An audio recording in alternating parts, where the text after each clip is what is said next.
Hello and welcome, my pretties, to the Dungeon of Doom. I'm Zach Lane, aka Judge Zed, aka Zacharias the Pious of House Lane, first of his name, former Lord of Give a Shit a Sheer, Harbinger of Sass, and Holy Prince of the Sea of Ash, and Lord of the Game. And today, that game is the only game whose maze craze plays for days in ways that will amaze days and set characters ablaze, Dungeon Crawl Classics. And today I want to give you 5 tips that will help you better run Dungeon Crawl Classics and just become an overall better game master in general. Let's go ahead and get started with tip number 1. Tip number 1 is get funky dice. Get funky dice. So what makes Dungeon Crawl Classics so unique and so cool, and I will get into this in another video, is the funky dice and what that means at the table specifically. So in a normal Dungeons and Dragons-esque game or D20 game, you've got yourself a D20, the eponymous D20 for which the system is named, and one rolls this die on a surface and receives a score. I rolled a 9, and then I'm going to add or subtract with my modifiers based on my character's attributes and my skill points. However, what DCC does a little bit better, in my opinion at least, is they add extra dice. What is this? This is a D24. So instead of giving your character a +4, why not have them roll a D24? It's still going to increase the number that's going to get rolled, potentially. Or instead of having them roll a D20, instead of giving them those minuses, why not give them a D16 to roll with instead? They're not going to get a critical or whatever. They're going to be rolling with a D16 under some weird circumstances, unless they're halfling in the system. So I recommend get the funky dice. I go even further beyond. The DCC set has 14 dice. The usual D&D set has 7. The DCC dice has 14 dice: a D3, a D4, a D5, a D6, a D7, a D8, a D10, a D12, a D14, a D16, a D20, a D24, and a D30. This is a 13-in-1 dice. You may be able to see it there. It has many things on its face, and one roll of this tells me everything I need to know, basically. I can roll multiple dice at the same time, or I can generate really weird numbers with this dice if I need to. I've also got a 100-sided dice. No 2d10s for me, thank you. I have the Zakihedron, a dice that has a really good internal stopping mechanism and actually doesn't roll around as much as you think that it would. And again, I'm just holding this cardboard box up with my hand, and it was able to roll, and it has not shifted from where it has landed yet, although it is a little wobbly. I got a 91. The Zakihedron is great, and you can use it as a maraca or a rattlesnake rattle, just in case. I've also got a D50, which I don't like as much. I appreciate it for what it is, but it just takes too long. It just takes too long to settle down. The D100 is dramatic. The D50 is impossible. So I recommend getting these dice just because, even if you're not playing DCC, it's still cool to have a whole treasure chest of dice, because every dice bag you buy rips at the seams because you have too many freaking dice everywhere and they spill out all over the floor. Alright, let's move on to tip number 2. Tip number 2 is gonzo improv. What does that even mean, you may be asking? Well, Dungeon Crawl Classics being a really slick, rules-light system where anything can happen, you need to be a better game master. And what do I mean by a better game master? I mean a looser game master who's ready for anything. I mean a game master who maybe you spent an hour planning out the adventure this week, but your players are like, actually, we're gonna do this other thing. You need to be the kind of game master where that doesn't bother you, and you need to be ready for literally any random thing to go down. And that's what makes the game, to me, really enjoyable and entertaining. I like playing in campaigns, or I should say, I like running campaigns where I don't know what's going to happen next, even though I'm the one orchestrating and running them. And if you're the similar kind of game master where you want to be on the edge of your seat every week along with the players, Dungeon Crawl Classics is the kind of game for you, because it is going to be wacky. It's going to be off the wall, and you're going to have to be able to come up with maps on the fly and come up with scenarios on the fly and stats on the fly, and that it's just going to make you a better dungeon master. If that's not the kind of stuff you're good at, well, there's good news. There are some Dungeon Crawl Classics settings that are a little less off the wall. Out of the box, DCC is really great for like whatever you want to use it for. They don't really have a prescribed setting. That being said, the pre-written modules do have a setting that they, for the most part, all take place in. And then you can get the box sets, which will take you to different places. So, if you watch my streams or videos... Oh, what have I done? If you watch my streams or videos over the weekends where I'm playing Dungeon Crawl Classics Lonkmar, Fritz Lieber's Lonkmar, then you know that there's a lot of... It's very low magic, the Lonkmar Nihwan setting, and I kind of like it that way. It's almost like... It feels like a King's Landing campaign, for lack of using, using a Game of Thrones reference in this day and age. My goodness. But yeah, it is very much so like it's a metropolitan fantasy campaign that really doesn't have too much magic in it, or magic hasn't like become mundane like it has in some editions of Dungeons and Dragons.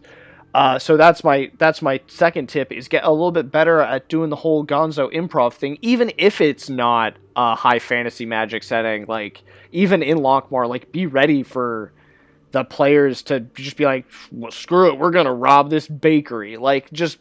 And then roll with it. Be able to roll with it, because that's your job as a referee. You're there to, or as a judge, you're there to judge. You're there to coordinate this event. You're not so much there to be someone to tell this epic tale. I mean, you can be if you want to be, but I prefer just like, I'm here to let you live in this other world and to like facilitate you getting an immersive experience out of this in one way or the other. So hopefully that helps out. But I think that just having some basic improv skills in general, and being able to say yes and to a player. Don't say no.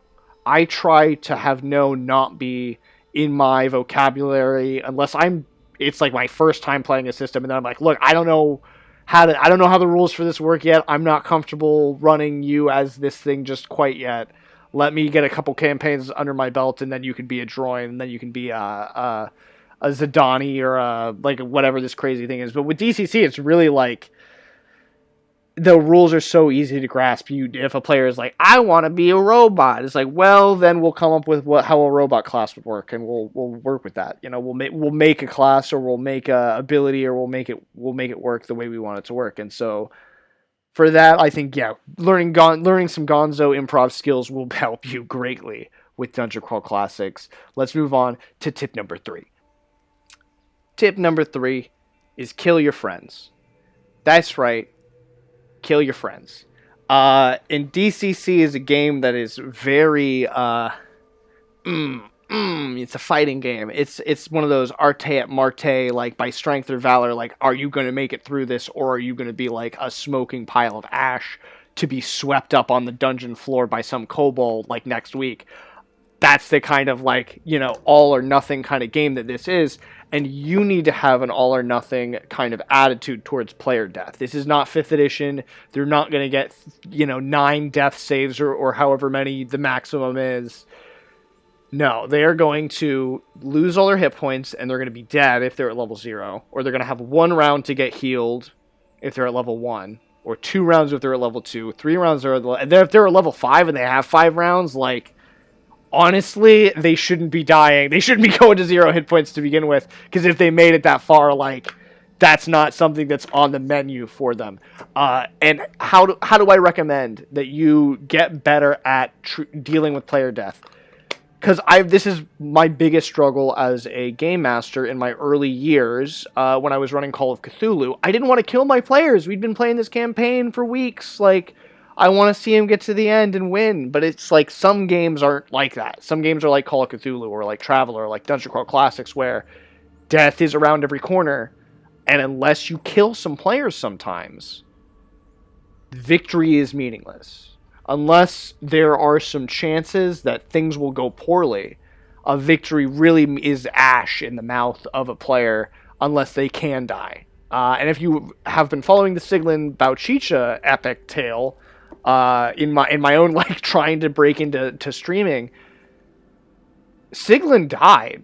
Siglin died, and like they're now on their own quest to try to bring Siglin back from the dead. And it's been a long journey, and it looks like it's going to be a long time before Siglin comes back from the dead, if at all. And it's going to be a whole adventure to try to bring him back, and they might not. And I think that even if they fail, they'll still be happy because they've gone on so many quests with that replacement character, with Osolva. But this is how I recommend you treat player death in your campaign, like, once it happens. If you're doing a really story-driven campaign like the Lonkbar thing and you want to throw in the Blades Against Death level 5 adventure to try and get a player back, do it. But, I mean, unless they're, like, at least level 3, it doesn't matter, and this is how I treat it right here. Oh, I guess you can't see that at all. Let me see if I can get a better one. It's not really working at all. That's sad. There's a little better one.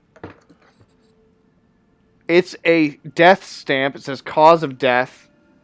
And it has a little place for them to write in how they died on their character sheet. And I have countless characters that have been stamped with this death stamp or one that's similar to it. Because that's how you do it. You ka-chunk, you do the big stamp, and then they're dead. And it's sad, but it's worth it. They need to die for the victory to be meaningful. You know what I mean? Like, if they don't die, if they're like superhero characters who can never die, they're like, what's the point of them winning at the end if indeed they do win at the end? You need to be able to kill your friends, and that's tough. That is really hard as a newbie to this game or games like it. I started with D&D 3.5 and moved on to Call of Cthulhu, and it was a big jump for me to kill characters in Call of Cthulhu because they're my friends. You know, I'm playing with my buddies. You don't want to tear them in half, but I promise you, the feeling of dread and disappointment on your friend's face after you've torn them in half is going to be nothing compared to the like confusion and like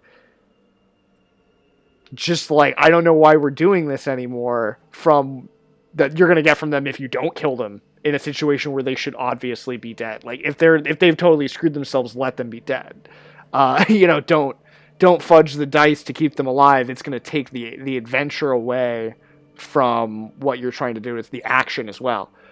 So DCC is one of those games you got to learn to be able to kill your friends and off the characters, and that's my next tip. Let's move on to the next tip. Tip number 4 is to read classic fantasy. It's no secret that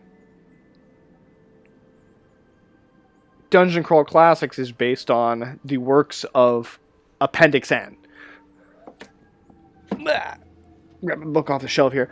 Now you may be asking, what is that siren that I'm hearing in the background of this video? Well, that's a siren from some kind of municipal vehicle going to give aid to someone in some fashion or another. And now it's slowly fading away. We'll continue to talk about these Appendix N and what the heck that is. So Appendix N is the list of inspirational reading from the original Dungeon Master's Guide in Dungeons and Dragons, first edition or whatever.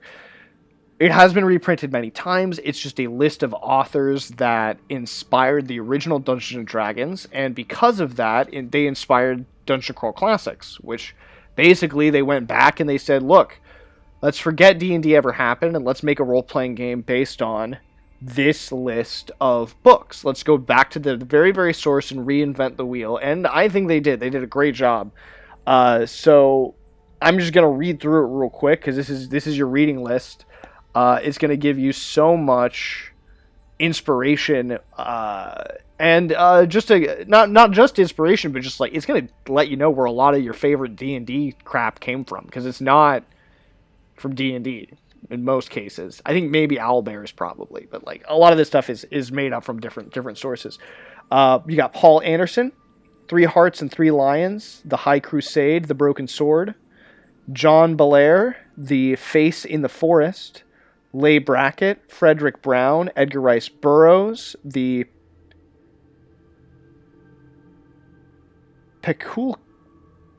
Pellucidar series, Mars series, Venus series, Lynn Carter, World's End series, L. Sprague de Camp, Lost, Lest Darkness Fall, Fallible Friends et al., Pratt and de Camp, Harold Shee series, Carnelian Cube, August Derleth, Lord Dunacy, The King of Elfland's Daughter, P.J. Farmer, The World of the Tears series et al., Gardner Fox, Kothar series, Kythic series et al., Robert E. Howard, The Conan series, Sterling Lehner, The Hero's Journey, Fritz Lieber, Fafford and the Grey Mouser et al., H.P. Lovecraft, A. Merritt, Creep Shadow Creep, Moonpool, Dwellers in the Mirage et al., Michael Moorcock, Stormbringer, Stealer of Souls, Hawkmoon series, especially the first three books, which masterpiece. And Michael Moorcock's still alive. If you're out there, Michael Moorcock, and you can hear this in some way, I love you. Thank you for bringing magic back into my life. Andre Norton, Andrew J. Offit, editor, Swords Against Darkness #3, Fletcher Pratt, Blue Star et al., Fred Saberhagen, Challenging the Earth, Margaret St. Clair, The Shadow People, Sign of the Labries, J.R.R. Tolkien, The Hobbit and the Ring Trilogy, obviously, Jack Vance, The Eyes of the Overworld, The Dying Earth, Stanley Winbaum, Manly Wade Wellman, Jack Williamson, and Robert Zeleny, Jack of Shadows, Amber series et al. So, big list of names of people who inspired Dungeon Crawl Classics and D&D, and I mean, in a lot of ways, role-playing game, fantasy role-playing games in general. But I just want to do I want to give you some of my favorites, and maybe some good places to start with some of these, because I have not read them all. I've got a little Paul Anderson, but it's some sci-fi. It's kicking around here somewhere. Let's see, Edgar Rice Burroughs, John Carter of Mars, good stuff. There's a movie of that. I don't think it's very good. August Derleth, who was a friend of H.P. Lovecraft's and also wrote in the Cthulhu Mythos, so you can find some stuff of that in there. Lord Dunacy, haven't read King of Elfland's Daughter yet, but you can hear a little bit about that in the Appendix N Book Club podcast that you can find out there. That's an excellent podcast that goes over a lot of the works in this, and they do basically they do a book club, they do a reading, they do a review, and then they do little rules that you can add in your role-playing game based on those books. Fritz Lieber, Fafford and the Grey Mouser. Read them in any order. These stories are great. These guys are awesome. It's just fun. It's just dumb fun. Oh my god. Get yourself in on that. H.P. Lovecraft, classic cosmic horror, arguably the first of the cosmic horror writers. It's impossible today to talk about horror without talking about H.P. Lovecraft. Lovecraft Country's on Showtime right now. That's huge. Color Out of Space came out last year. That was great. Lovecraft's everywhere, but I would recommend picking up just a complete collection, either on Kindle for like 99 cents or Audible for a similarly low price. His stuff's good. It's archaic as hell. He purposefully uses archaic spellings, spellings of words that were archaic spellings in his time period in the early 1900s. just to be weird. He writes like he's writing the King James Bible or something. It's weird, but H.P. Lovecraft's scary, bizarre, xenophobic, lizard brain person that really understood what makes people afraid of really anything, and it's just not understanding it. Michael Moorcock. Oh, I love Michael Moorcock so much. Please read Michael Moorcock. His stuff is so good. If you're a fan of people like Kurt Vonnegut, the slick fiction, Moorcock is slick fantasy at its finest, and I cannot recommend the Hawkmoon series enough. I cannot recommend the Elric of Melniboné series enough. They're great. They're pulpy. They're quick. They're juicy. I like them a lot. I like them a lot. Anybody? Oh, J.R.R. Tolkien. Yeah.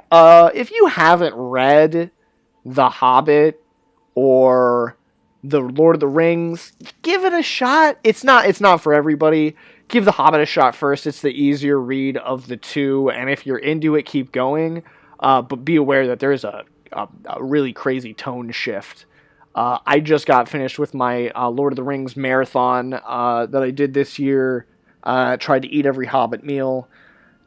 Good story, like really good world building in Lord of the Rings. And even though they talk a lot about trees, like it gives you a sense that you're there in that forest with them going on this grand adventure with these really high fantasy. It's just really, really good. Roger Zelazny, I've heard a lot about him, and I have not read anything by him, and I feel deeply, deeply bad. Same with Jack Vance. I haven't read a lot of these, but it's Appendix N. If you like old school D&D, if you like old school fantasy stuff, it's going to be up your alley, and I'm not going to be able to recommend it enough. So I recommend, go down to your local library, go down to your local bookstore, and find some old musty paperbacks, some old dog-eared tomes to bring home, and give them a read, because it's going to help make you a better, more imaginative dungeon master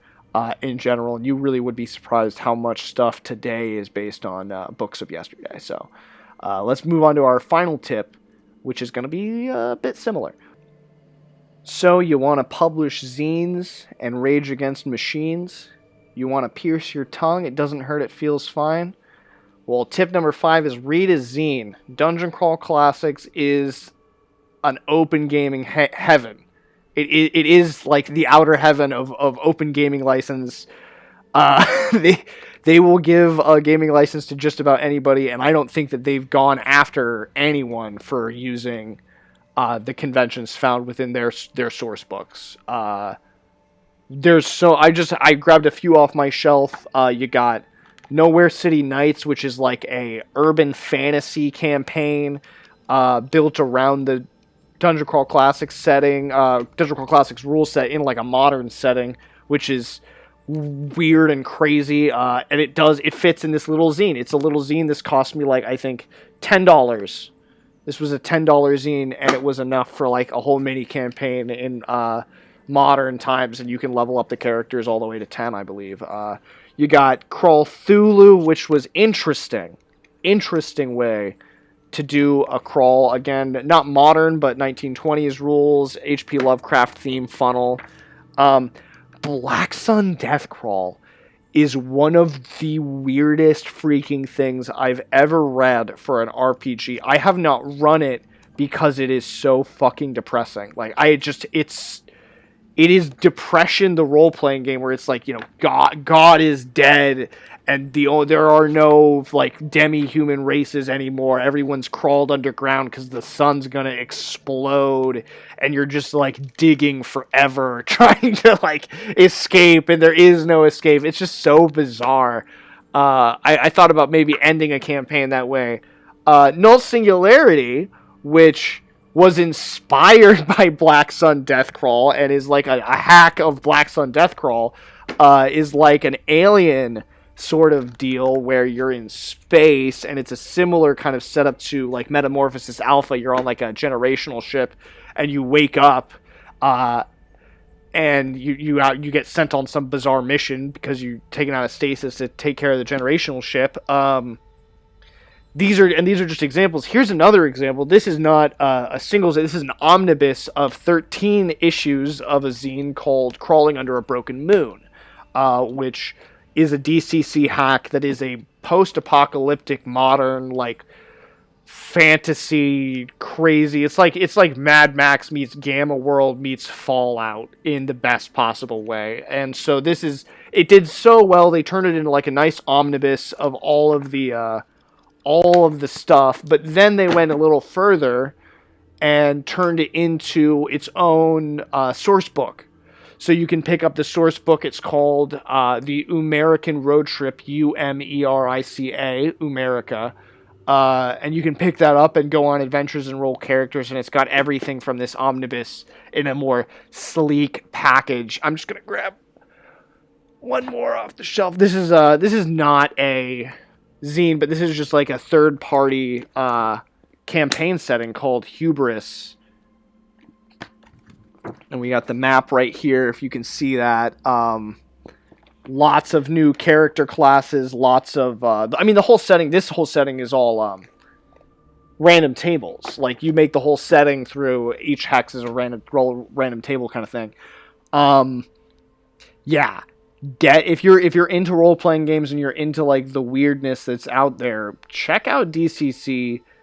These were my tips for like making you a better judge for DCC, but these tips will help you out with... if you learn how to be a good judge in DCC, you'll be a better 5e judge, you'll be a better 3.5 judge, you'll be a better 2e judge, that's for sure. You'll be a better game master in general if you open yourself up to some different ways of play. And some different game systems. So there was times when in DCC I ended up using rules from Traveler mixed with rules from Spelljammer mixed with rules from Nowhere City Nights, the zine, like all together in what was a beautiful like through a city space battle on an asteroid, madness. But it all worked. So opening yourself up to new experiences as a game master is just going to make you all that much better at the table for your players. And I highly recommend it. So we're going to do a quick recap here. Ways that you can be a better DCC game master. Get the dice. Get those funky dice. Use those funky dice. Learn to be a better gonzo improver. Be flexible at the table. Be ready for anything. Be ready to run a campaign where you don't know what's going to happen next. 3, learn how to treat player death. Get yourself a death stamp. Be ready to make death permanent for your players. Be ready to kill your friends, most of all. 4, read up on that classic fantasy from Appendix N. And number 5, check up on some of those zines. They're really cheap. Some of these were like, what is this? This is $8. Most of these are under $10, and even if you're getting them shipped, it's going to be like $15 total. Like it's good, it's cheap, and you're helping out a lot of like smaller time writers and game publishers and stuff. So if you're into Dungeons and Dragons, or you're into old school role playing, or you're into just some of these conventions, I recommend checking out this stuff. I recommend checking out Dungeon Crawl Classics, published by Goodman Games. Again, it's the only game whose maze craze plays for days in ways that will amaze days and set characters ablaze. And it's by Goodman Games, so check it out. They're good folks down there, and they'll point you in the right direction. As always, I've been Zach Lane, a.k.a. Judge Zed, a.k.a. Zacharias the Pious of House Lane, first of his name, former Lord of Give a Shit a Sheer, Harbinger of Sass, Unholy Prince of the Sea of Ash, and Lord of the Game. As always, please like, comment, and subscribe. Those comments are what keeps me coming back here and getting in front of the camera and recording myself talking about the stuff that I think is real rad. And hopefully you all think it's rad too, and hopefully this helps you all get in the right direction. So thank you all again once more, and I will see you next time.